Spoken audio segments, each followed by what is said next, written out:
Welcome, listeners, but take heed. We will say whatever we need to share our knowledge, thoughts, and joy, and even things that do annoy. So join us now, but be aware, we have a tendency to swear. We'll dial it back a little bit. But frankly, we don't give a shit. Welcome to Just Keep Rolling, a Harry Potter book movie compare and contrast podcast. I'm Ellen, my co-host is Keighty, and like Hagrid's dad dove into Hagrid's mom, let's just dive right into this episode. What? Oh man, I did not need that. Ew. You're welcome. Let's just keep rolling into the rolling rehash. Last week we covered the first half of chapter 24, Rita Skeeter's scoop, and the corresponding film scenes that actually corresponded to other parts of the book, / kind of just not at all. The physics of giant human cross-pollination baffled all of us. Harry felt the chill from Parvati's cold shoulder and finally realized that he may not have been the best Yule Ball date. Rita Skeeter was invited to engage in some extreme gynecological sports due to her sensationalized writing, which strongly resembled bovine fecal matter. Cedric's idea of returning the favor was more of a Sunday New York Times crossword clue than Harry would have liked. Professor Grubbly Plank took over for Hagrid and got on the female students' good sides right off the bat with a lesson on unicorns. The movie, however, decided that none of this is important and just throws in some more of the same, plus the word loquacious for no good reason. Cue every Potterhead looking up the word. During episode 93, Spelunking with Fridwolfa, our Potter ponderings were, how do you feel about the movie revisiting Harry's dream from the beginning of the film? And also, if you felt like spelunking, how in the hell did Hagrid's dad and mom bang? Hi, this is Quincy. You know what? I'm going to keep this one short and sweet. I feel like the movie revisiting Harry's dream from the beginning of the movie is a waste of my fucking time. It's like you spent all this time focusing on this fucking dream that you couldn't really add the things that needed to be in this movie.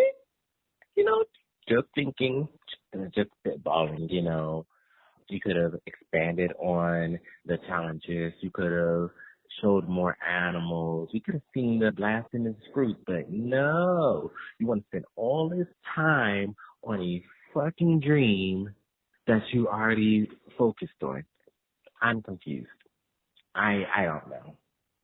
Maybe I'm being nitpicky. Maybe, you know, I'm just overthinking it. But it really bugged my soul. Like, it really made my skin crawl. Now, as far as Hagrid's dad and mom, I would imagine, like, a bungee cord situation. Maybe he just used his whole arm. I don't know. I'm just trying to figure out giant anatomy versus regular human anatomy. Is it like going inside of a wet cave? Is it like, I don't know, sitting inside of a wet sleeping bag? Just spitballing. I don't know. Y'all can have that one. That's kind of nasty. Hey, this is Robert Griffey answering the pondering. I don't mind it so much, but the biggest thing I don't like is David Tennant being present when he wasn't there in the books. Also, Hagrid's dad and mom, kind of weird. I feel like Mr. Hagrid took his wand to engorgio his dick, and he tried his best to make the giant task rip up as many trees as possible. Hi there, it's Carly here. I am reporting this against my better judgment to talk about Hagrid's dad having to spelunk into his mother. It's so gross. Oh God, it's just horrible. Okay, I'm gonna say I don't like the imagery that somehow we created, but here we are. As far as them revisiting Harry's dream, I think it's them pulling the old theater trick, like thinking your audience is stupid, to make sure you re-explain everything 1,000 times so that they can figure it out.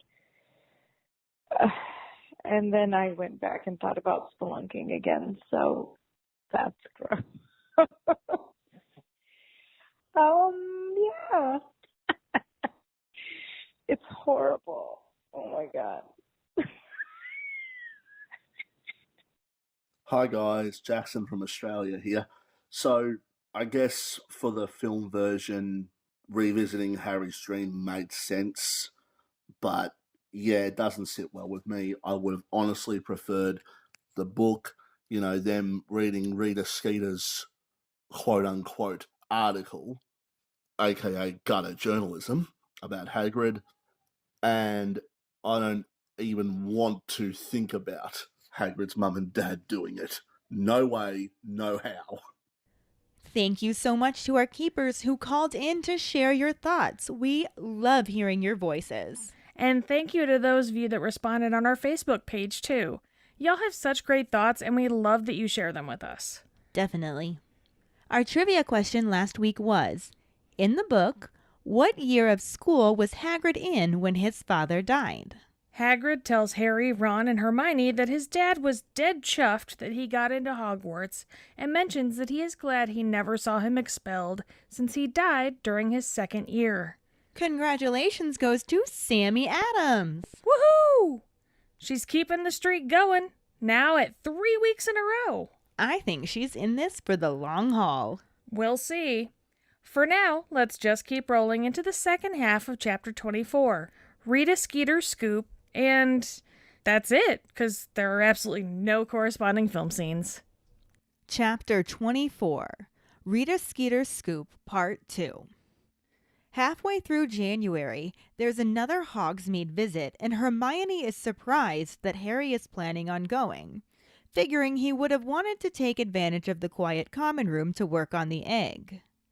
Harry lies, claiming he reckons he's got a pretty good idea what it's about, and Hermione looks impressed, telling him well done.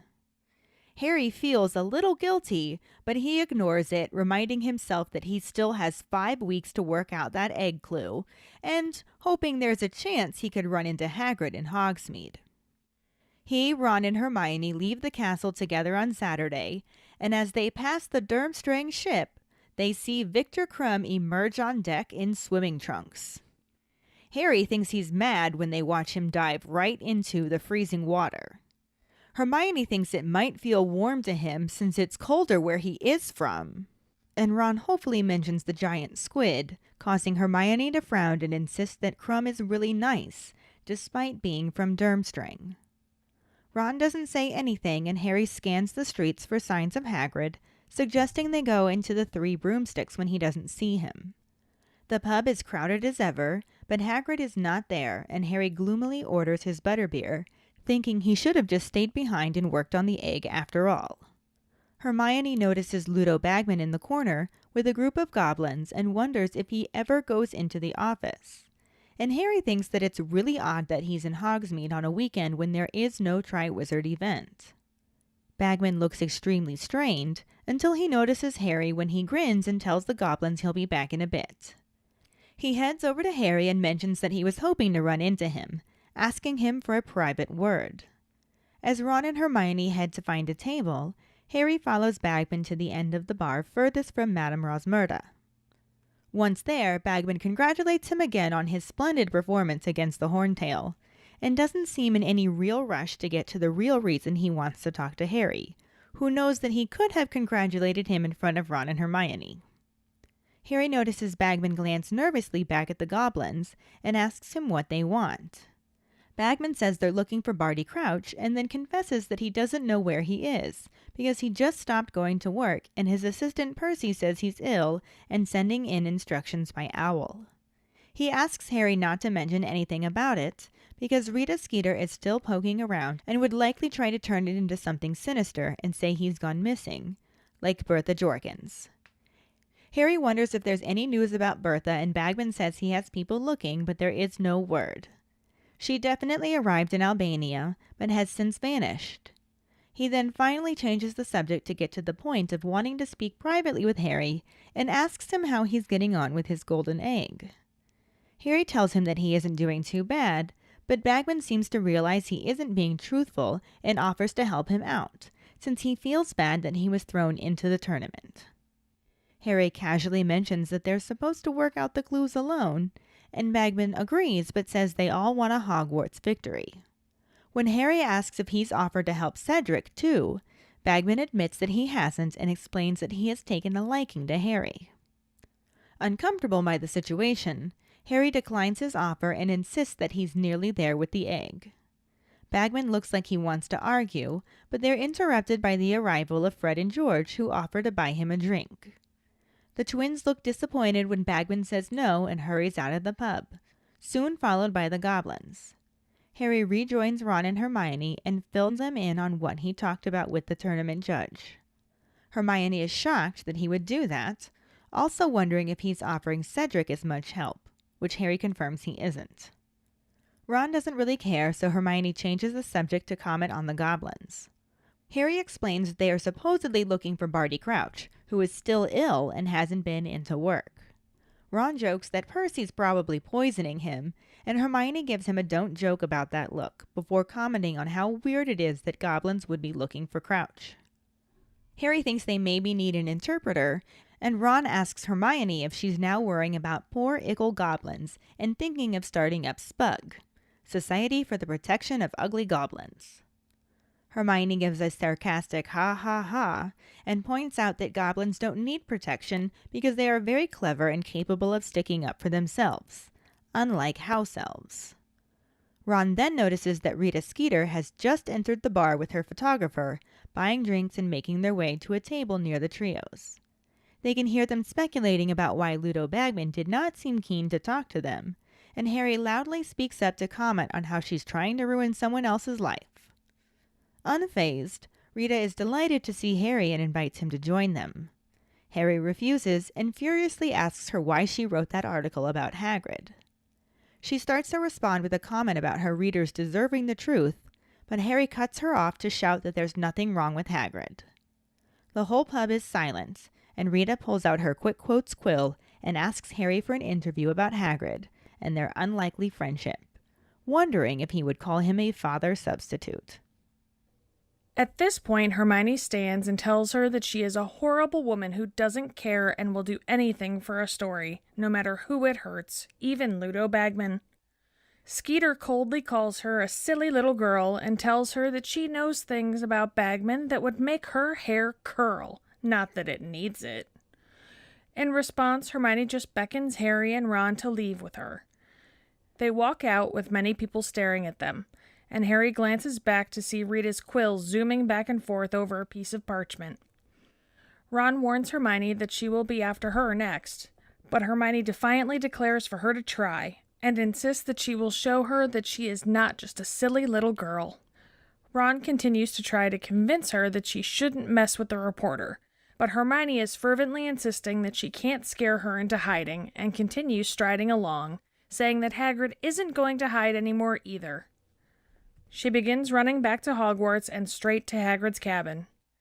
The curtains are still drawn, but they can hear Fang barking, so she starts pounding on his front door, insisting that he let them in because no one cares that his mum was a giantess, and he can't let that foul Skeeter woman do this to him.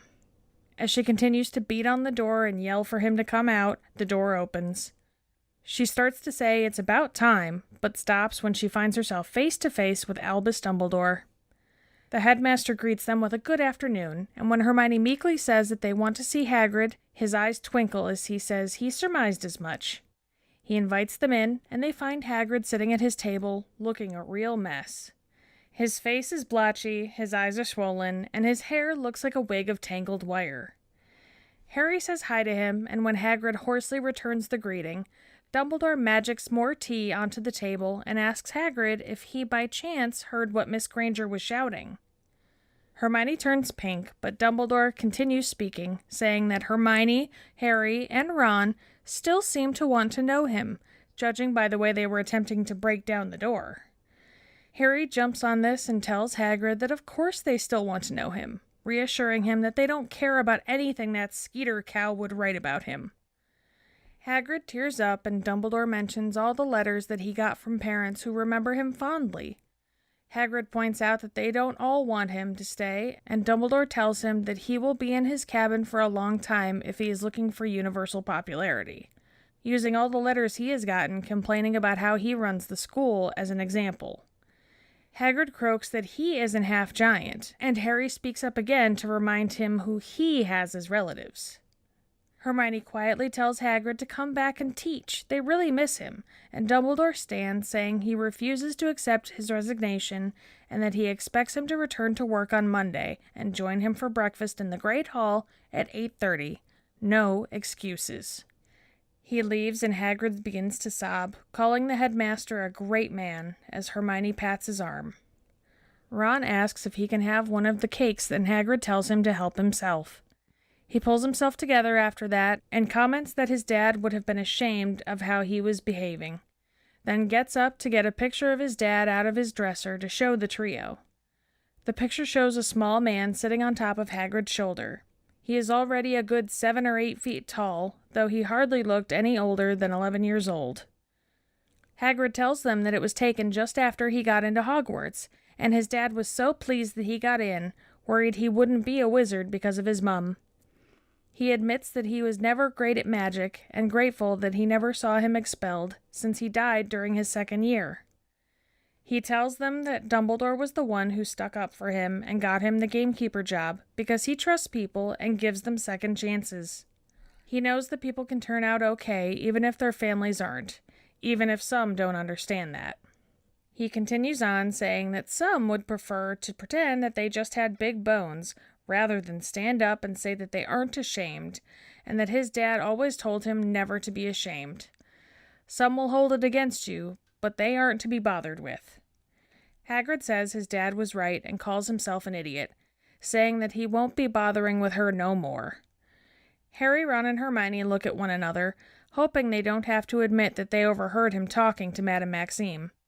But Hagrid continues talking, oblivious that he had said anything odd. He tells Harry that when he first met him, he kind of reminded him of himself. But look at him now. School champion. He says that he would love it if Harry could win it, saying it would show them all that Dumbledore is right and you don't have to be a pureblood to do it, and asks how Harry is doing with that egg. Harry tells him that he's doing really great, and when Hagrid smiles and tells him to show them and beat them all, Harry feels worse about lying to Hagrid than anyone else.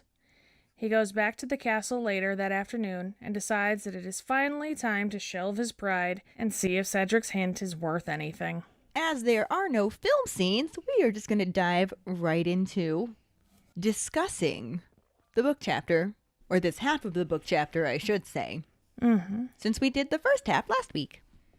So we learned that mid-January is the next Hogsmeade visit, and Hermione just assumes that Harry's going to stay behind to work on solving the egg because that's what she would have done. And obviously Harry always does what Hermione would have done in any situation, so, yeah. Not really, though. Because instead, he's all about going to Hogsmeade because he's hoping that he'll run into Hagrid there, and he's just not even thinking about the egg at all. I mean, he does have a lot of things on his mind at the moment. But to stop Hermione from nagging him, he tells her that he's actually got a pretty good idea what it's about. And Hermione somehow actually believes that. She actually thinks he solved it on his own and gives him an impressed, well done. What a fucking liar. And this makes Harry feel a little guilty, but not enough to tell the truth. He just reminds himself that he still has more than a month to figure out the egg clue. I wouldn't feel bad either. Like, not at all. But we do know you like your excuses. What? Me? I gotta go. My dog is sick. What? This is where you remind me I don't have a dog. Anyway, the trio head out to Hogsmeade on that Saturday, and on their trek they pass the Durmstrang ship, where they notice a swimsuit-clad Victor Crumb dive off the boat into the freezing water. Oh, hell no. That shit's cold. Hermione thinks that this brisk January weather might feel warm to him since he's from an even colder climate. So she is just too for dumb this chapter. She kind of is, really. Then there's Ron, who's not even thinking about the cold. He's instead focusing on the hope that the giant squid might get him. which prompts Hermione to stick up for Crumb, saying he's really nice even if he is from Durmstrang. And, can't even read. Ron opts to keep his mouth shut, again showing some personal growth we wouldn't typically expect from him. I'm not sure what to do with that. Right? Makes me feel a little weird, if I'm honest. Just a little, though. Just a little. Kind of proud of him. Yeah. And then there's Harry, who isn't even paying attention at all because he's too busy looking for Hagrid. So Harry has turned into Ron, and Ron has turned into Harry. For the moment. Yeah. When he doesn't see him at all, he suggests going to the Three Broomsticks because he might be in there drinking. It's Hagrid. Very true. Loves himself a pint. Or 7. They look around the crowded pub and don't see Hagrid, though Hermione does notice Ludo Bagman in the corner with a group of goblins. She wonders if he ever does his job, and Harry thinks it's strange that he's in Hogsmeade on a non-Triwizard event weekend. I'm not even entirely sure what Ludo Bagman's job is, so, who's to say he's not doing it? He could be. Yeah. Maybe he can work remotely. Exactly. It's a business luncheon. And it very well could be, because at this moment he looks extremely strained. But then he sees Harry and grins and tells the goblins he'll be right back. Oh, yeah, gotta go drop some names, huh? He makes his way over to Harry and says that he was hoping to find him there because he wants a private word. Ron and Hermione go to find themselves a table, and Harry follows Bagman to the end of the bar opposite Madame Rosmerta. Can't have all them extra ears listening in. Apparently not. Apparently. Very secretive. Yeah. He first congratulates Harry again on his splendid performance against the Horntail, and starts to make other small talk, as Harry wonders what he wants, since Bagman could have said any of that in front of his friends or Madame Rosmerta. Mm-hmm. He's not very good with the intros, is he? No. Dude's a little awkward. Mm-hmm. Too many bludgers to the head, probably. Yeah. Harry then catches Bagman glancing nervously towards the goblins and asks him what they want. Bagman claims they're looking for Barty Crouch, who's just completely stopped going to work, so apparently it's an epidemic. Well, obviously. Then don't go to work epidemic. Yes. His assistant, Percy, a.k.a. Weatherby, insists that he's ill and is sending in instructions by owl. Oh, yes, he's ill, quote unquote. That's a word for hangover I've never heard. My husband actually has a very interesting pondering when we were mentioning how funny it is that Crouch calls Percy Weatherby. Mm-hmm. It made him wonder if Percy actually said his name was Weatherby instead of Weasley to distance himself from his father and his family while at work. Ooh. I like that. It kind of seems like something he'd do. It definitely smacks of Percy. Never thought about it before, but... Right? Isn't that interesting? Gosh, that husband of yours, asking all the right questions, isn't he? Very often, yes. Mm-hmm. But Bagman asks Harry not to say anything about Crouch because Rita Skeeter is still nosing into things and would absolutely make a thing out of it, like she did with Bertha Jorkins. Harry wants to know if there's an update on Bertha, and Bagman's like, well, I have people looking for her. Finally. But so far, there's no word. She definitely arrived in Albania since she met up with her second cousin there, but after that, she went south to visit an aunt and just poof, disappeared along the way. That sounds perfectly healthy and normal and nothing to be worried about at all. Yeah, I don't think that Rita was making a thing out of it. I think it's a thing. Yeah. Now, knowing Rita, she very well could have exaggerated the thing. She could be making a totally different thing than what it actually is. That's entirely possible, too. Yeah. But anyway, Bagman finally gets to the point and asks Harry how he's doing with his golden egg. Harry again pretends that he's got it pretty well solved, but Bagman is apparently more skeptical than Hermione because he doesn't believe him. He offers to help him out with it, claiming that he feels bad that Harry was thrown into the tournament. There's a lot of other things he could have done for Harry aside from this, if he really felt bad. It's fishy. Mm-hmm. Harry tries to nonchalantly point out that he's supposed to solve it himself, and Bagman counters that he knows, but they all want a Hogwarts victory. So Harry's like, well, are you offering to help Cedric too? And Bagman's like, well, no, I've just taken a liking to you. Fuck Cedric. That just sounded creepy. I've taken a liking to you, Harry. Ew. The underdog. But is he the underdog? Technically, yeah. He has like 3 years less training than all of them. Yes, but he has like 3 times more experience in getting out of deadly shit. With the help of his friends, who Harry is totally cool with helping him cheat. I would say which he still has. But not during the actual task, just in preparation of it. He didn't have Ron and Hermione with him when he got to where the Sorcerer's Stone was. Yeah, but he wouldn't have even gotten there without them. And let's be honest, was it skill that got him out of that situation? It was kind of just luck. I mean, isn't that just the books? Expelliarmus and pray. Basically, yeah. But like I said, Harry's totally cool with letting his friends help him cheat. But the idea of taking help from one of the judges makes him uncomfortable. So he turns him down, again insisting that he's basically got it figured out anyways. Bagman looks like he wants to argue, but he doesn't get a chance because Gret and Ford show up and offer to buy him a drink. A drink that Bagman immediately turns down and hurries out of the pub, and is then closely followed by the goblins. So that seems super fishy. I would say super sketch. Super, super sketch. Yeah. Harry joins Ron and Hermione at their table and tells them Bagman offered to help him with the egg. Hermione is shocked that Bagman is willing to cheat, and also wonders if he's offered Cedric help too. Harry lets her know that he asked that question as well, and he isn't. Well, I am just scandalized. And then there's Ron, who's just completely indifferent to whether or not Cedric's getting help. He's just like, Cedric who? Fuck Cedric. So Hermione starts talking about the goblins instead. Harry tells them that they're apparently looking for Barty Crouch, who still hasn't been going to work, and Ron jokes that Percy's been poisoning him. I wouldn't put it past him. If the shoe fits. You know, he does know his brother. No one can say he doesn't. Hermione clearly doesn't think this is funny, but instead chooses to comment on how odd it is that the goblins are looking for Crouch.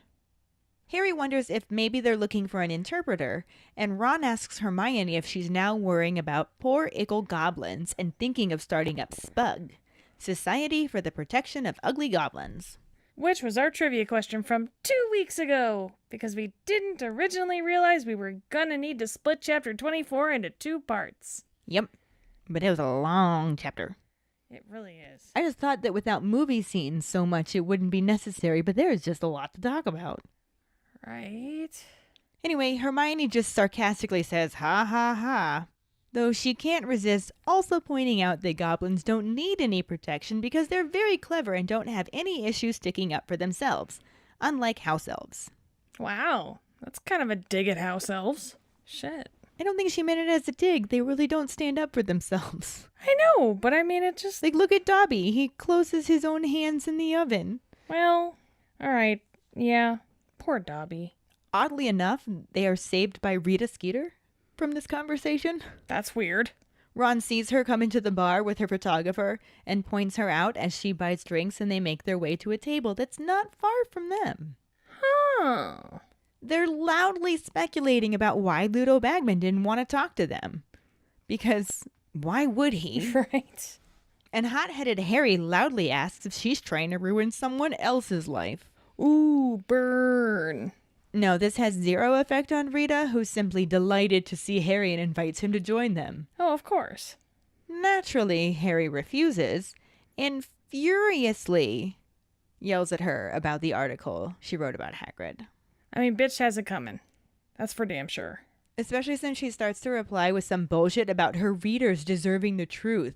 But hot-headed Harry cuts her off and shouts that there's nothing wrong with him. If her readers deserve the truth, then they shouldn't be reading her. You know what I'm saying? The truth is, Rita Skeeter is a cunt. Facts. But when Harry yells, the whole pub goes silent, and Rita pulls out her quick quotes quill and asks Harry for an interview about Hagrid and their unlikely friendship, wondering if she would call him a father substitute. Because she's trash. Which Hermione essentially says as much as she stands up and calls her a horrible woman who will do anything for a story no matter who it hurts. Which, not wrong. Oh, I hate her. Oh, I hate her too. She's awful. Mhm. But just for the record, Uncle. He is the fun uncle. Funkle Funkle Hagrid. She starts to bring up Ludo Bagman, and Trash Skeeter coldly calls her a silly little girl and tells her that she knows things about Bagman that would make her hair curl. Not that she needs it. Though maybe she should tell it to movie Hermione, Right? because her hair does need curl. It needs frizz is what it needs. Hermione ignores her, not dignifying that bullshit with a response, and summons Harry and Ron to leave with her. They walk out, with all eyes on them, and Harry glances back to see Rita's quill zooming back and forth over a piece of parchment. 'Cause you know bitch has something to say about this. All of the awful somethings. Mm-hmm. Ron tries to warn Hermione that Trash Rita is going to be after her next, but Hermione does not give a shit. She's like, let the bitch come at me. Just let her come at me. Let her try. And I will show her that I am not just a silly little girl. And I kind of love the badassness. Oh, Hermione is totally badass. She is. She very much is. I wish the movie would have made her more badass and less cringy annoying. Less bitchy. That too. But yeah, she's totally badass. She's like, let the bitch come. I'll show her. Uh-huh. Ron continues to try. He's like, but really you shouldn't. And Hermione's just, nuh-uh. You can't scare me into hiding. And you know what? Hagrid's not hiding either, because this is some bullshit. So Hermione just goes right in and storms right towards Hagrid's hut. I totally love this moment, too. Yeah. Because she's like, that woman's a bitch. I'm not putting up with this, and neither is Hagrid. Mm-hmm. Let's go. Like, I love it. She's made up Hagrid's mind already. And you know what? She's right. She is. So yeah, she goes right for Hagrid's cabin, and of course the curtains are still drawn because Hagrid's in his like cocoon of depression, which, understandable. But they can hear Fang barking, so she starts just like pounding on the door, insisting that he let them in, because nobody gives a shit that his mom was a giantess, and he can't let that stupid cunt Skeeter do this to him, because that's some bullshit. So she keeps beating on the door, and just as it opens, she's all like, oh, well, about goddamn time, guy. But here, there's Dumbledore standing in the doorway. And she's like, oh, shit. About time. Oh, headmaster. Yeah. Hi. Exactly. Fancy meeting you here. How you doing? Dumbledore greets him with a nice, like, very Dumbledore-ish good afternoon. When Hermione just kind of meekly is like, hey, is Hagrid home? And his eyes kind of give that little Dumbledore twinkle that we all know and love. And he says, yeah, I figured that much. Oh, really? Is that what you were yelling about? Makes sense as to why you're at his house. He invites them in, and they find Hagrid sitting at a table, looking like shit. He's got dumped at the prom look going. He's got a blotchy face, and his eyes are all puffy and swollen, and Harry's like, hey, guy, looking good. Looking good, buddy. How you feeling? And Dumbledore's like, yeah, we need some tea for this. This is a 2T type of talk. Yes, definitely. Totally. But he asks Hagrid if he heard what Hermione was shouting. And Hermione's like, oh, yeah, I was doing that, wasn't I? When I thought it was just Hagrid and, like, you know, no one else. I love how Dumbledore handles this, though. He is just completely unfazed. Yep. And he's just like, did you by chance hear what Hermione was shouting through the door? Yeah. She was really loud. I don't know how you could miss it. They probably heard her all the way up at the castle. But did you hear? Did you hear? She said that her and Harry and Ron, they all still want to know you. They don't have any issue with this. They're cool. Not everybody hates you, guy. You're good. Yeah, they were ready to break down the door to get to you. Mm-hmm. And they don't give a shit what that cunt was writing. They don't care. I love how in the book, Harry calls her that Skeeter cow, and then just goes, oops, sorry, Professor. And Dumbledore's like, I have temporarily gone deaf and haven't any idea of what you're saying. Like, we're over here calling the bitch a cunt. Right. And granted, we're not 14-year-old school children, but I just love the idea that cow is such a huge insult. Right? That you feel like you can't call a woman a cow in front of your headmaster, especially when she's a freaking cow. She definitely is. Yeah. Somebody needs to tell that bitch to move along. You go right to hell. That was so bad. Anyway, Hagrid starts kind of getting misty-eyed, and Dumbledore mentions all the letters that he got from parents who remember him fondly. Because I feel like most people who know Hagrid would just love him. Right? Like, how can you possibly hate Hagrid unless your name is Nazi Von Douchebag? First or second. Yeah.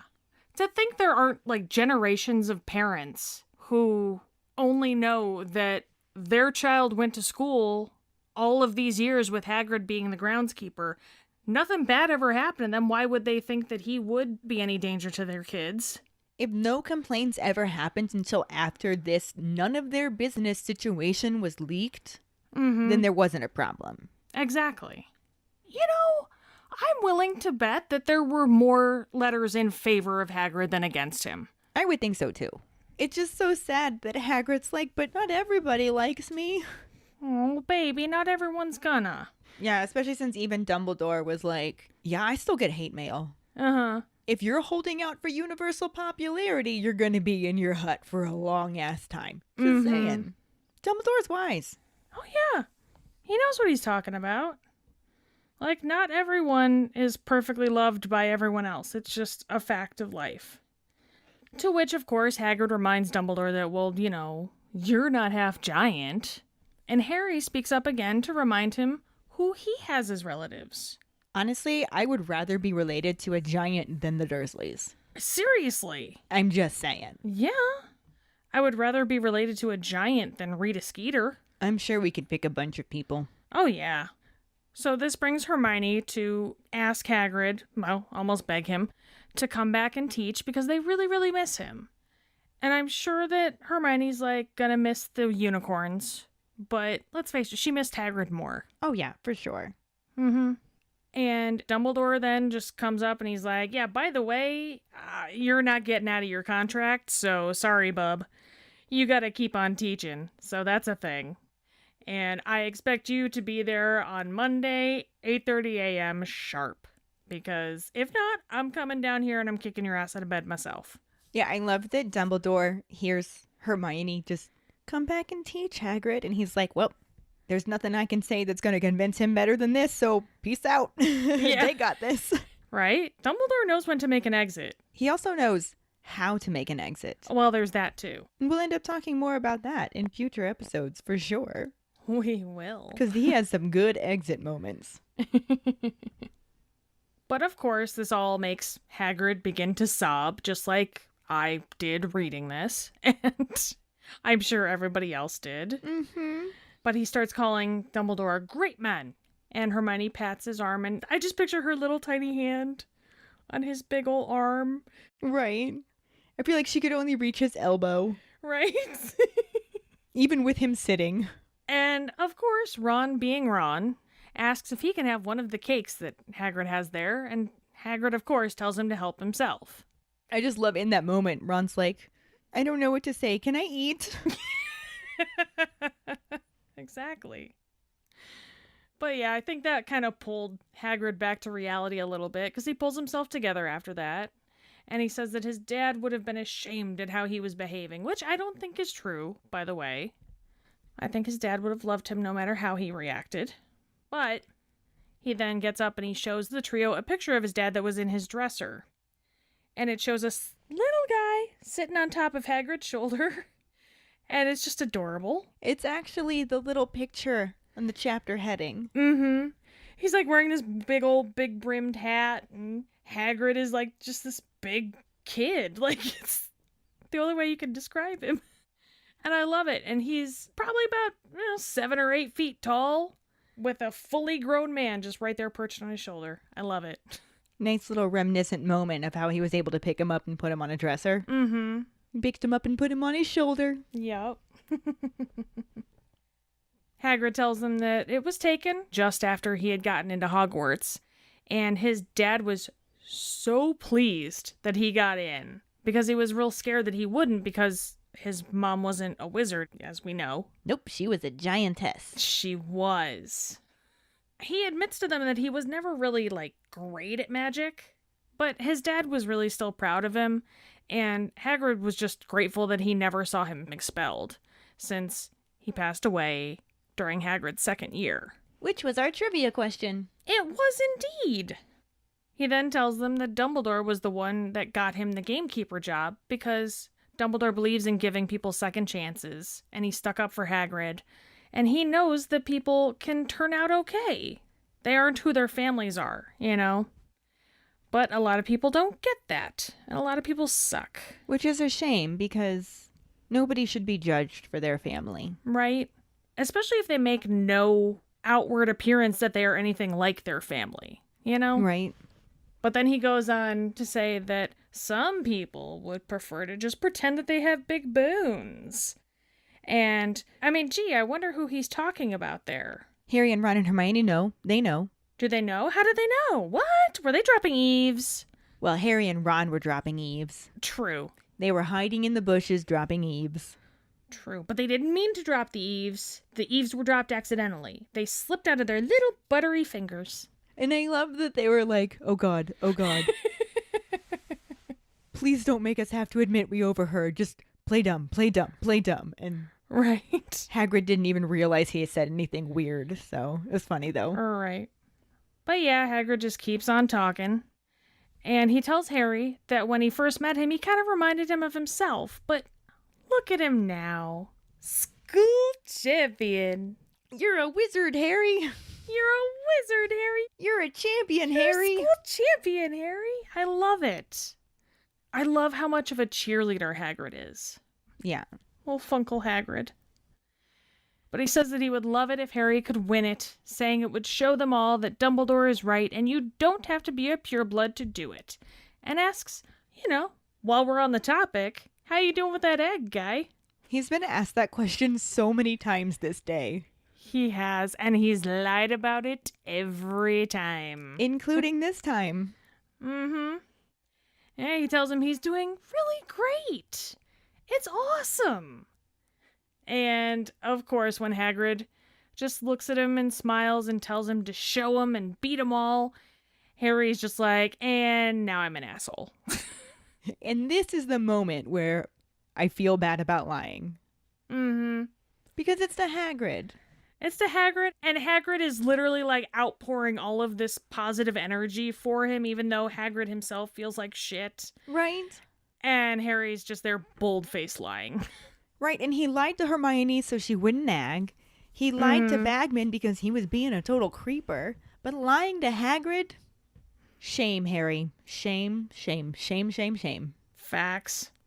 But it's this shame that makes Harry go, all right, that's it. Fine. And decides that it's finally time to actually see if Cedric was dicking him around or not.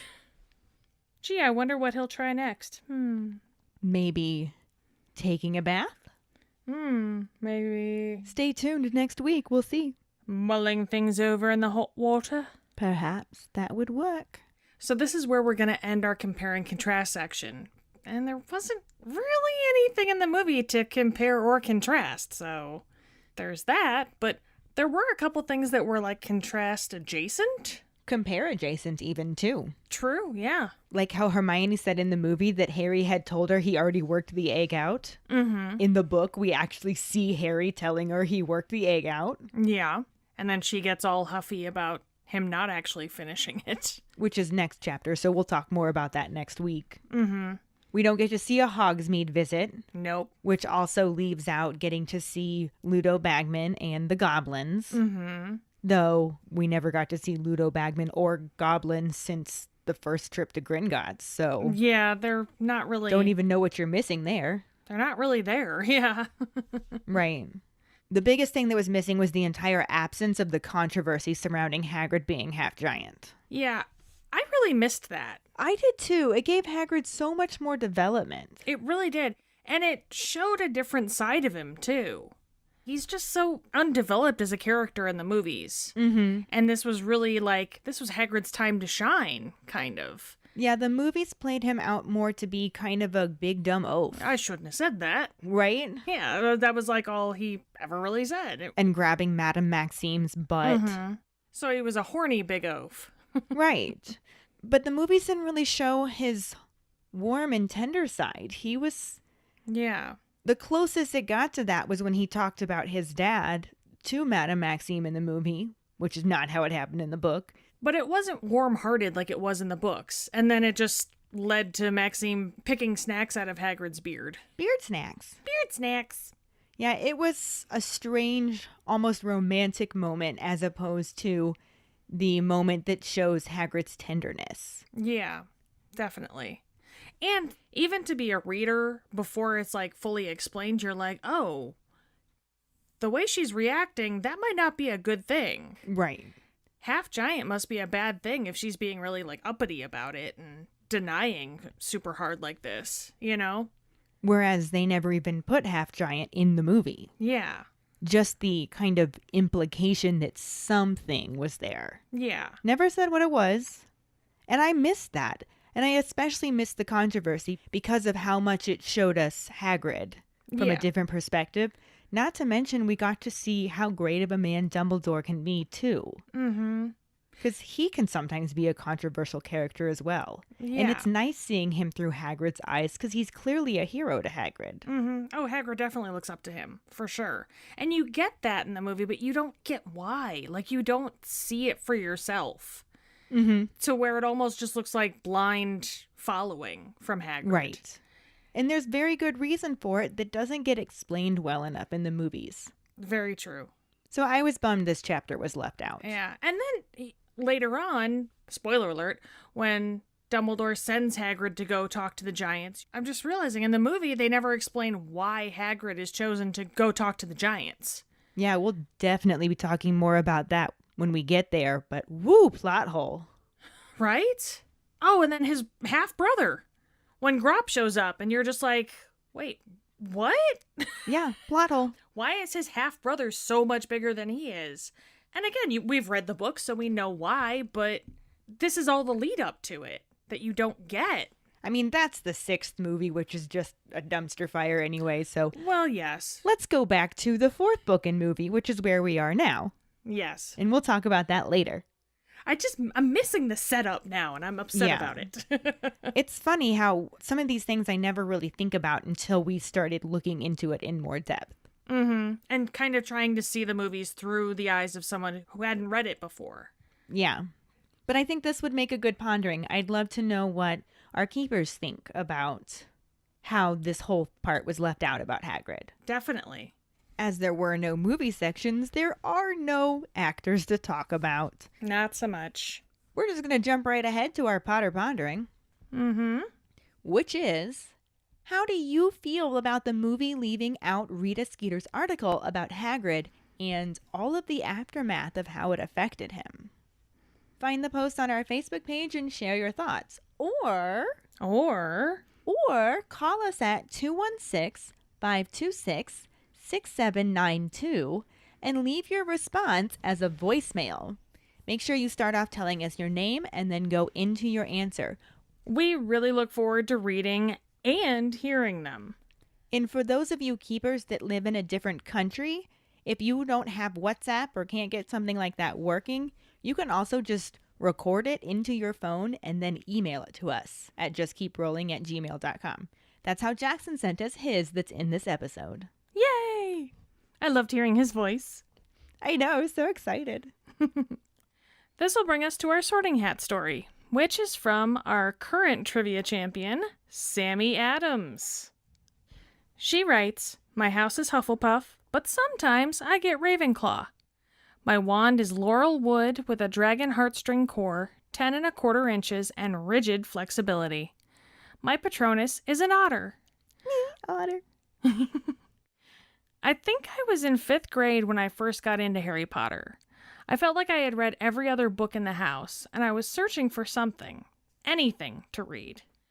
I looked on my little brother's bookshelf and came across the first book. He must have gotten it for his birthday and never read it. I was enraptured.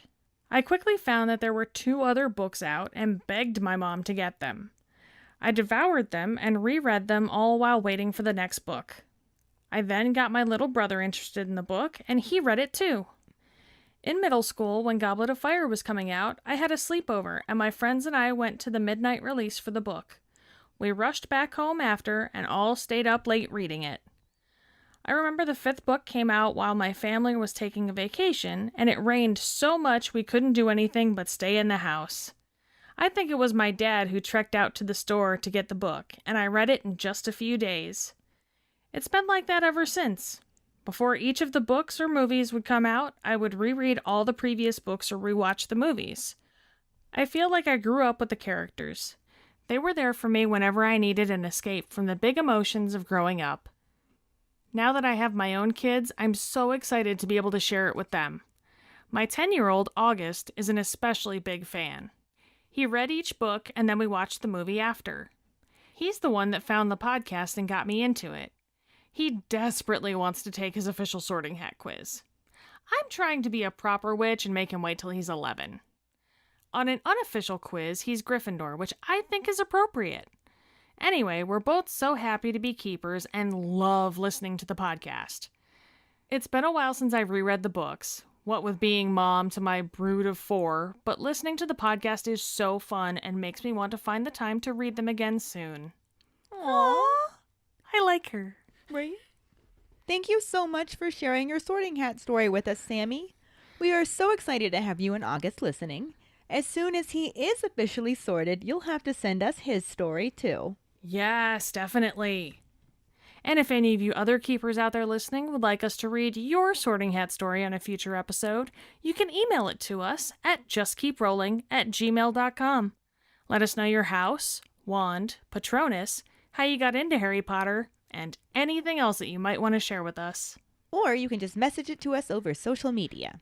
There's that too. This week's trivia question is, when Harry looks at the Marauder's map, who does he see in Snape's office? The first one who responds with a correct answer and the code word #distinctly-odd will get a sticker. Another way to get a sticker is to rate and review us through iTunes or Facebook. Make sure to email us at justkeeprolling@gmail.com to let us know you did, and we will get back to you to figure out which sticker you want and where to send it. Don't forget to find us and follow us on Facebook at JKR Podcast and Twitter and Instagram at Just Keep Rolling. Following us on Podbean at justkeeprolling.podbean.com will get you the episode as early as possible and give you a leg up in answering the trivia question. Make sure to check out our website at justkeeprolling.com, and don't forget to subscribe to our YouTube channel. If you would like to help us continue creating more content, you can support us as a patron and get extra perks on patreon.com/justkeeprolling. As always, any support you can give is greatly appreciated. And we also want to give a shout out to our newest patron, Marissa Slitherclaw. Yes! She just joined us as a patron not too long ago, and we're super excited to have her and really hope that she gets to start participating in stuff on Facebook because we've added her to our group and whatnot. And that's definitely one of the funnest things about having people become patrons is us getting that little extra opportunity to get to know you a little better. Yes. And some of them have just become our best friends now, and it's fantastic. I love it. I love the friendships we have made through this podcast. I really do. It's incredible. I'm loving the entire community that we've been building up. Yeah, definitely. You guys are awesome. We love you. And join us next week when we talk about Chapter 25, The Egg in the Eye, and the not really corresponding film scenes. Thanks for listening. We hope you hear us again. I'm Katie. I'm Ellen. Until the next time, Just keep rolling.